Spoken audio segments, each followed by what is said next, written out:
Morning sir. Good morning.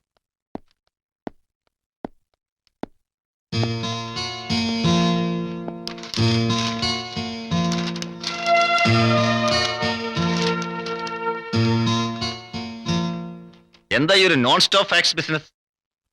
ഇതെന്താ വക്കീൽ ഓഫീസോ പത്ര ഓഫീസോ? PTA ന്യൂസ് പോലെ? സാറിനുള്ള personal message from Kerala. Shashivarma കൊലക്കേസിനെ കുറിച്ചാ. മെസ്സേജ് അയച്ചതൊരു ജൂലി, ലക്ഷ്മിയുടെ ഫ്രണ്ടാണത്രേ, ഒരു ജേർണലിസ്റ്റ്. ആ കേസിന്റെ ഫയലിംഗ്. ശരി സർ.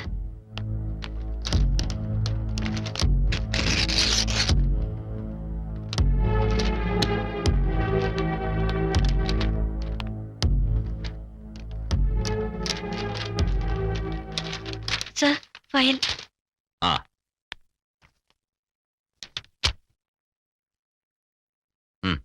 Okay sir.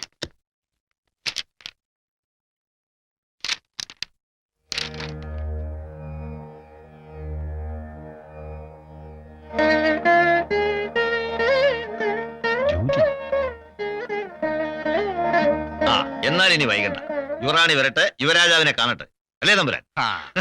വക്കീല് പറഞ്ഞത് കേട്ടില്ലേ? ചമയങ്ങളൊക്കെ നന്നായി ഉത്തമ ബുദ്ധി ഉണ്ടെങ്കിലേ മുഖം കാണിക്കട്ടെ. മോളെ ലക്ഷ്മി വിളിക്കേ.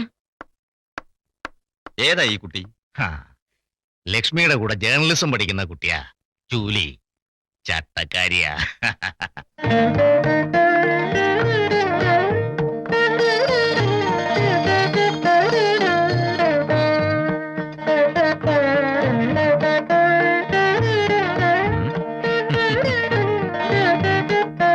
ലക്ഷ്മി, ഞാൻ രവിവർമ്മ, ഈ ശശിവർമ്മയുടെ ജ്യേഷ്ഠൻ. അഹങ്കാരാണെന്ന് ധരിക്കരുത് കേട്ടോ. ഒത്ത ഇന്ന് തന്നെ ബോംബെക്ക് മടങ്ങണമെന്നുണ്ട്. ഒരു യൂഷ്വൽ പ്രൊസീജിയർ വേണ്ട. ഇവിടെ നാളെ അങ്ങോട്ട് അയക്കുക, അവിടെ നാളെ ഇങ്ങോട്ട് അയക്കുക. വെറുതെ മെനക്കേടാ.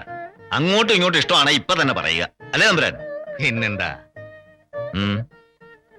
അത് ഞാൻ മാത്രം ഇഷ്ടപ്പെട്ട പോരല്ലോ. അപ്പൊ അവന്റെ ഉത്തരം റെഡി. ഓക്കെ. ലക്ഷ്മിക്കോ? അച്ഛൻ തമ്പുരാന്റെ ഇഷ്ടം. ഇനിയിപ്പോ ഡേറ്റ് നിശ്ചയിക്കല്ലേ വേണ്ടു.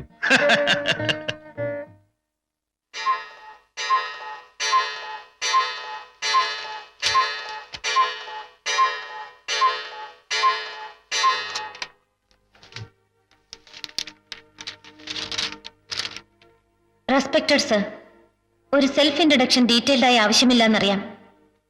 ഞാൻ ജൂലി, ലക്ഷ്മിയുടെ സുഹൃത്ത്. പക്ഷേ ശത്രു എന്ന് പറഞ്ഞത് ഒരു പഴങ്കഥയാണ്.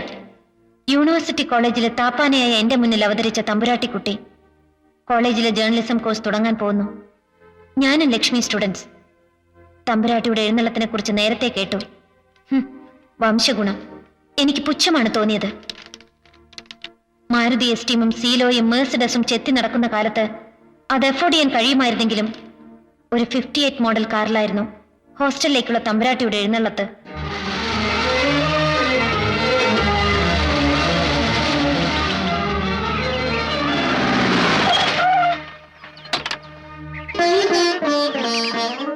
ജൂലി,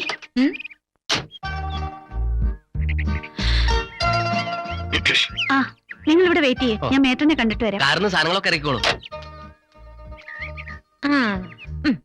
ലഗേജ് ഒക്കെ കാറിലുണ്ട്. ആദ്യം പോയി റൂമൊക്കെ ഒന്ന് നോക്കിക്കാണൂ. Yes madam. ഗീത, ഈ കുട്ടിക്ക് റൂം നമ്പർ 9 ഒന്ന് കാണിച്ചു കൊടുക്കൂ. വരൂ. എന്താ പേര്? ലക്ഷ്മി.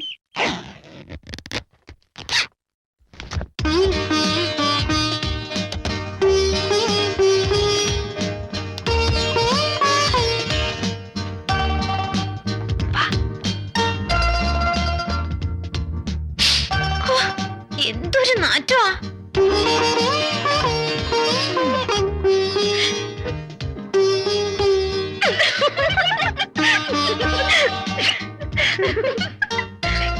എന്ത് പെർഫ്യൂമാ ഇളയറാണി വാരി പൂശിയിരിക്കുന്നത്?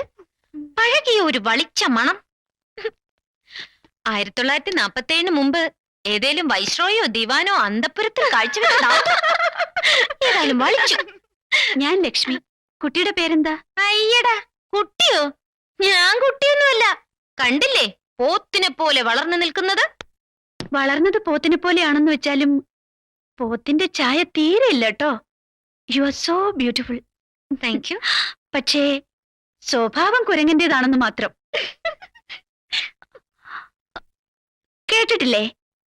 വിസ്കി, ബ്രാൻഡി, വൈൻ, പെർഫ്യൂം, അച്ചാറ്, നെല്ല് ഇതൊക്കെ പഴകും തോറും നന്നാവാറ്. പേര് പറഞ്ഞില്ല. ജൂലി. ഓ, അപ്പൊ ചട്ടക്കാരിയാണല്ലേ? മേട്രം പറഞ്ഞിരുന്നു എന്റെ റൂംമേറ്റ് ആണെന്ന്. ജൂലി ചമ്മിയല്ലേ? ഇത് ദുർഗന്ധമൊന്നും അല്ല കേട്ടോ, കാച്ചെണ്ണയാ. നീലിപ്രങ്കാതി. തല തണുക്കും. ആരംഭത്തിൽ ഇത്തിരി ബുദ്ധിമുട്ടുണ്ടാവുമെങ്കിലും കുളിക്കാതെ നനയ്ക്കാതെ ചുമ്മാ പന്ന പെർഫ്യൂം അടിച്ച് നടക്കാണ്ട് ഈ എണ്ണ പുരട്ടി കുളിച്ച കുട്ടിയുടെ ഈ ചപ്രത്തലമുടിയുടെ ബ്രൗൺ കളർ ഒക്കെ അങ്ങ് മാറും.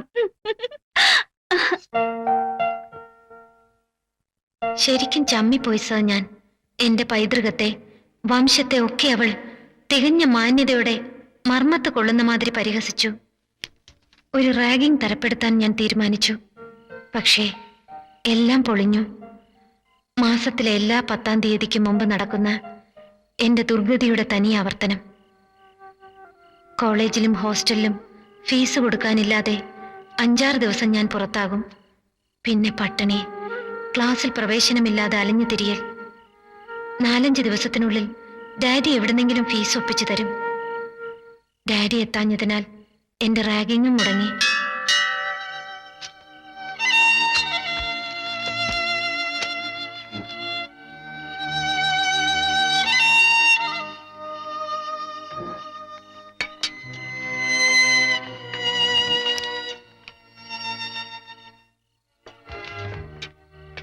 ഈ ജൂലി, നീ ഒന്നും കഴിക്കുന്നില്ലേ?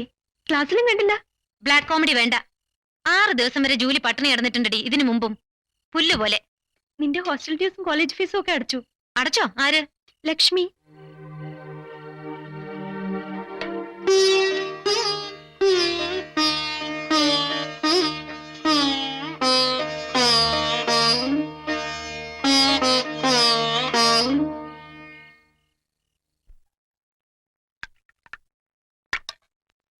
അലഞ്ഞു തിരിഞ്ഞ് നല്ലൊരു വൈറൽ ഫീവർ പിടിച്ചാണ് അന്ന് ഞാൻ വീട്ടിലെത്തിയത്. Julie, come on, come on. Have the soup. No, mummy. No, no, no, no, no, no. Come on. Maggi. Maggi. ഇതെല്ലാം കിച്ചണിൽ കൊണ്ടുപോയി. 2 ആഴ്ചത്തേക്കുള്ള വീട്ടു സാമാനങ്ങളാ. Where did you get it, man? You keep it inside. Take this. Julie, എവിടുന്നാ daddy ഇതൊക്കെ? അതൊക്കെ പറയാം. നമ്മുടെ guest ആരാണെന്ന് കണ്ടോ? രാജകുമാരിയാ, രാജകുമാരി. വരൂ കുഞ്ഞേ.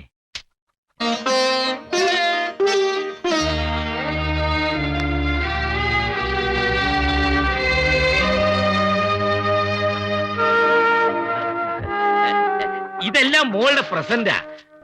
പ്രസന്റ് എന്ന് പറഞ്ഞ പ്രസന്റ് അല്ല, ലോൺ. ആ ഫ്രഞ്ച് കപ്പലൊന്ന് വന്നോട്ടെ. ഇതെല്ലാം ഡാഡി തിരിച്ചു കൊടുക്കും, അല്ലേ മോളെ? ഇരിക്കാൻ പറ മോളെ. ഷീസ് അവർ ഗസ്റ്റ്.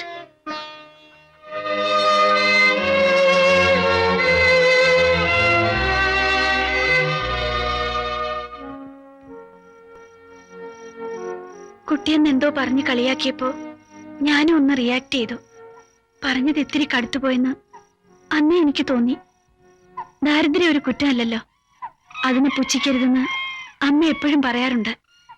പക്ഷേ ഞാൻ അന്ന് ചെയ്തതും അതാ. മാപ്പ്. ഒറ്റ പുത്രിയായി കോലോത്ത് അടച്ചു പൂട്ടിയാ വളർന്നേ. എനിക്കൊരു നല്ല കൂട്ടുകാരി ഉണ്ടായിരുന്നില്ല ഇതുവരെ. ഇതാ ഇപ്പോഴുണ്ട്. ജൂലി.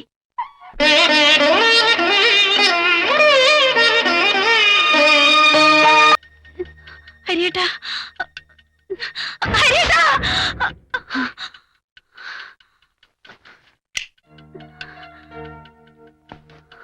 എന്താ ലക്ഷ്മി? എന്തു പറ്റി? സ്വപ്നം കണ്ടോ? ആരെ ഈ ഹരി? ഓ, അതോ, ഭയന്നപ്പോ കൃഷ്ണനാമം ജപിച്ചതാ.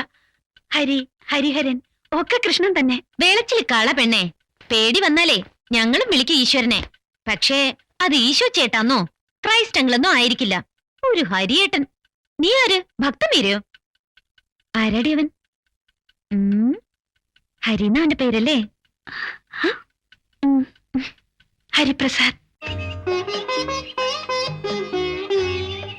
എനിക്ക് നല്ല പേടിയുണ്ട് ഹരിയേട്ട. ടൈംസ് ഓഫ് ഇന്ത്യയിൽ അസിസ്റ്റന്റ് എഡിറ്റർ, കൊള്ളാവുന്ന ശമ്പളം, ക്വാർട്ടേഴ്സ്, അതൊക്കെ വലിച്ചെറിഞ്ഞിട്ട്. ആര് വലിച്ചെറിഞ്ഞു? ഓൺ ലീവ് 2 മാസം, ഏറിയാൽ 6 മാസം. അത് കഴിഞ്ഞാൽ ലാവണം പഴയത് തന്നെ, ബോംബെ. എന്നാലും ഹൈ റിസ്ക് ഉള്ളതല്ലേ ഇപ്പോഴത്തെ പണി. എന്തിനാ? ആർക്കു വേണ്ടിയാ? കാശിനോടുള്ള ആർത്തി, അല്ലാണ്ട് എന്താ. ക്വാർട്ടേഴ്സ് എന്ന് പറഞ്ഞാൽ എന്താ കുട്ടി? വെറും ക്വാർട്ടേഴ്സ്.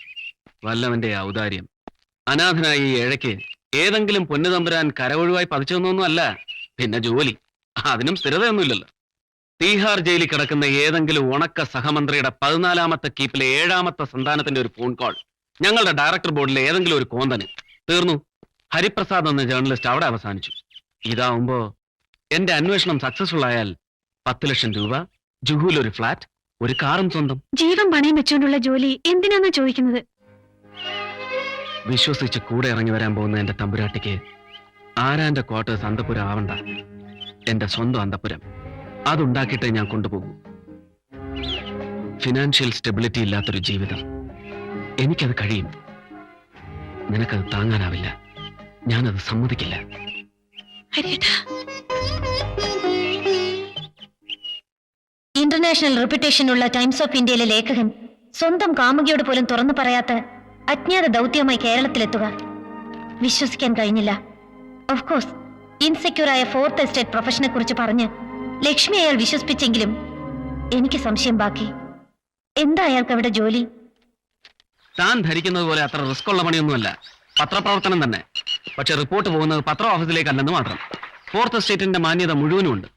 ന്യൂസ് മാത്രം മതി, വ്യൂസ് വേണ്ട. എന്താ ജോലി? Use your general knowledge. ഇന്ത്യക്ക് ഏറ്റവും അധികം വിദേശ നാണ്യം നേടിത്തരുന്ന സോഴ്സ് ഏതാണ്? കേരളത്തിന്റെ റബ്ബർ, ചുക്ക്, കുരുമുളക്, cashew, man power. Maybe. മണ്ണാങ്കട്ട. ഇതൊന്നുമല്ല. ആ, ഞാൻ പറയാം. പ്രധാനമന്ത്രിയും ഫൈനാൻസ് മിനിസ്റ്ററും ആഘോഷമായിട്ട് പറന്നു നടന്നിരക്കുമ്പോ സായിപ്പ് കൊടുക്കുന്ന പിച്ച, വേൾഡ് ബാങ്കിന്റെ loan. In a way you are right. പക്ഷെ അതുമല്ല. പിന്നെ മയക്കുമരുന്നുകൾ.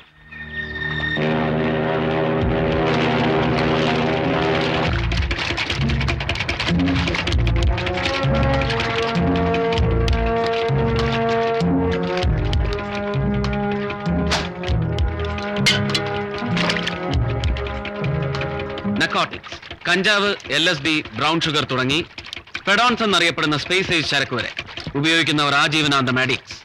അഫ്ഗാനിസ്ഥാനിലും വഴിവിരിഞ്ഞ സോവിയറ്റ് യൂണിയനിലും എല്ലാം വിളയുന്ന കഞ്ചാവ്, മരിയുവാന തുടങ്ങിയ അസംസ്കൃത വസ്തുക്കൾ പാകിസ്ഥാനിലൂടെ ഇന്ത്യയിലെത്തുന്നു. പ്രോസസിംഗ് ഇവിടെയാണ്. Very advance chemical processing. Atom bomb ഉണ്ടാക്കിയ അമേരിക്കക്കാരുടെ കയ്യിൽ പോലും ഇല്ലാത്ത ടോപ്പ് സീക്രട്ട് ടെക്നോളജി. വിശ്വസിക്കാൻ കഴിയുന്നില്ല. അതൊക്കെ പോട്ടെ. ഉണ്ടാക്കുന്ന ചരക്കുകളുടെ ഔട്ട്ലെറ്റ് ഏതാണെന്നറിയോ? എക്സ്പോർട്ട് സോൺ, കയറ്റുമതി മേഖല. It's not Bombay, not Calcutta and not even Bangladesh border. കേരളമാണ്. യെസ്, ആ ബ്ലഡി കേരള. ആരാ ഇതിന്റെയൊക്കെ പിന്നില്? എന്താ അവരുടെ ലക്ഷ്യം? അതറിഞ്ഞാൽ എന്റെ ജോലി കഴിഞ്ഞല്ലോ. കഴിഞ്ഞ വർഷം നടന്ന ഒരു ബോംബെ ഗാങ് വാർ ആണ് എന്നെ ഇവിടെ എത്തിച്ചത്. എന്റെ ബോസും സ്മഗ്ലർ തന്നെ. മയക്കുമരുന്നല്ല, സ്വർണത്തിലാണ് താല്പര്യം. ഹരിയേട്ടന്റെ ബോസ്? തൽക്കാലത്തെ ബോസ്. ഈ ജോലി എന്നെ ഏൽപ്പിച്ചവൻ. ജോലി എന്ന് തീരുന്നുവോ അതുവരെ ബോസ്. അത്ര തന്നെ. അയാളുടെ ഒരു പഴയ ശിങ്കടിയാണ് ഇപ്പോഴത്തെ നക്കോട്ടിക് കിങ്. പഴയ പക. എക്സ്പോർട്ട് ഡീറ്റെയിൽസ് ഒക്കെ ഞാൻ കൊടുത്താൽ പിന്നെ തമ്മിത്തല്ല അവര് തങ്ങളിലായിക്കോളും. നമുക്ക് സുഖം, സ്വസ്ഥം. എനിക്ക് ശരിക്കും പേടിയൊന്നുണ്ട് ഹരിയേട്ടാ. ഇത്രയും ഇൻവോൾവ് ആയ സ്ഥിതിക്ക് ഞാൻ പറഞ്ഞാലും ഇനി ഹരിയേട്ടൻ പിന്മാറില്ലെന്ന് എനിക്കറിയാം. മനസ്സിന്റെ ഭാരം ഒറ്റയ്ക്ക് താങ്ങാൻ കഴിയുന്നില്ല. ഞാനിതൊക്കെ ജൂലിയോടൊന്ന് പറഞ്ഞോട്ടെ, ഒരാശ്വാസത്തിന്. അവളെ വിശ്വസിക്കാമോ? തീർച്ചയായും.